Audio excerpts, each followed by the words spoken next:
ಕೈಯಲ್ಲಿ ಒಂದು ಕ್ಯಾಂಡಲ್ ಕಾಣಿಸ್ತಾ ಇದೆಯಲ್ಲ, ಇದು ಒಂದು ಬೆಳಕು. 2025ರಲ್ಲಿ ನಾವ್ ಹೇಗಿದ್ರಿ, ಒಂದು ಮೂಲೆಯಲ್ಲಿ ಬೆಳಗ್ತಾ ಇದ್ರಿ, ಒಂದು ಮೂಲೆಯಲ್ಲಿ ಇದ್ರಿ. ಆದ್ರೆ 2026ರಲ್ಲಿ ಈ ಕ್ಯಾಂಡಲ್ ನಾವ್ ಕೈಯಲ್ಲಿ ಇಟ್ಕೊಂಡಿದೀರಿ. ಇದನ್ನ ನಾವೇನಾಗಿರ್ಬೇಕು? ಕ್ಯಾಂಡಲ್ ಆಗೋದ್ರೆ ಏನಾಗುತ್ತೆ? ಕತ್ತಲು. ಇವತ್ತು ನಮ್ಮ ಗ್ರಾಮಕ್ಕೆ ನಾವೇನು ಬೆಳಕು. ಇವತ್ತು ನಾವು ಹಚ್ಚಿರುವಂತ ಬೆಳಕು ನಾವೇನ್ ಮಾಡ್ಬೇಕು? ಎಲ್ಲರಿಗೂ ತೋರ್ಪಡಿಸ್ಬೇಕು. ನಾವ್ ಇನ್ನು ಮುಂದೆ ಸೇವೆ ಮಾಡ್ಬೇಕು. ಹೇಗೆ? ನಮ್ಮಲ್ಲಿರುವಂತ ಬೆಳಕನ್ನ, ಯೇಸು ಸ್ವಾಮಿನ ನಾವು ಮತ್ತೊಬ್ಬರಿಗೆ ತೋರಿಸುವಂತರಾಗಿರ್ಬೇಕು. ಅದನ್ನ ನಾವೇನ್ ಮಾಡ್ಬೇಕು?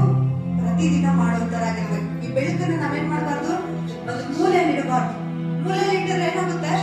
ಆ ಮೂಲೆಯಲ್ಲಿ ಮಾತ್ರ ಬೆಳಕಿರುತ್ತೆ. ಆದ್ರೆ ಒಂದು ಸೆಂಟ್ರ್, ಮನೆಯಲ್ಲಿ ಒಂದು ಸೆಂಟ್ರ್ ಮಧ್ಯಭಾಗದಲ್ಲಿ ಇಟ್ರೆ ಆ ಮನೆಯಲ್ಲೆಲ್ಲ ಏನು? ಒಂದು ಬೆಳಕು, ಒಂದು ಪ್ರಕಾಶತೆ. ಇವತ್ತು ದೇವರು ನಮ್ಗೆ ಏನ್ ಕೊಟ್ಟಿದ್ದಾರೆ? ಹೊಸ ವರ್ಷದಲ್ಲಿ ನಮ್ಮ ಗ್ರಾಮಗಳಿಗೆ ನಾವೇ ಬೆಳಕು. ಈ ಬೆಳಕನ್ನ ನಾವೇನ್ ಮಾಡ್ಬೇಕು? ಪ್ರಕಾಶಿಸ್ಬೇಕು. ಇದನ್ನ ನಾವು ಮೂಲೆಯಲ್ಲಿಟ್ಟು ಬಿಟ್ಟು ಬಿಡಬಾರದು. ಈಗ ನಾವೆಲ್ಲರೂ ಸೇರಿ ಈ ಕ್ಯಾಂಡಲ್ ಹಾಗೆ ಇಟ್ಟು ನಮ್ಮನ್ನ ನಾವು ದೇವರಿಗೆ ಸಮರ್ಪಿಸುವಂತರಾಗೋಣ. ದೇವರು ನಮ್ಮನ್ನ ಏನ್ ಮಾಡಿದ್ದಾರೆ?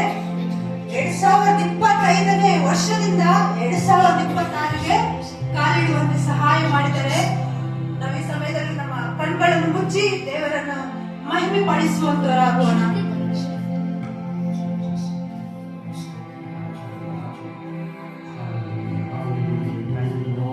ಹಾಗೆ ಕಣ್ಗಳನ್ನು ಮುಚ್ಚಿರುವಂತ ಸಮಯದಲ್ಲಿ ನಾವು ಒಂದು ಹಾಡನ್ನು ಹಾಡುವಂತವರಾಗೋಣ. ಮನುಷ್ಯನಿಗ ಸಾಧ್ಯವಾದದೆಲ್ಲವೂ ನಿನ್ನಿಂದಲೇ ಸಾಧ್ಯ.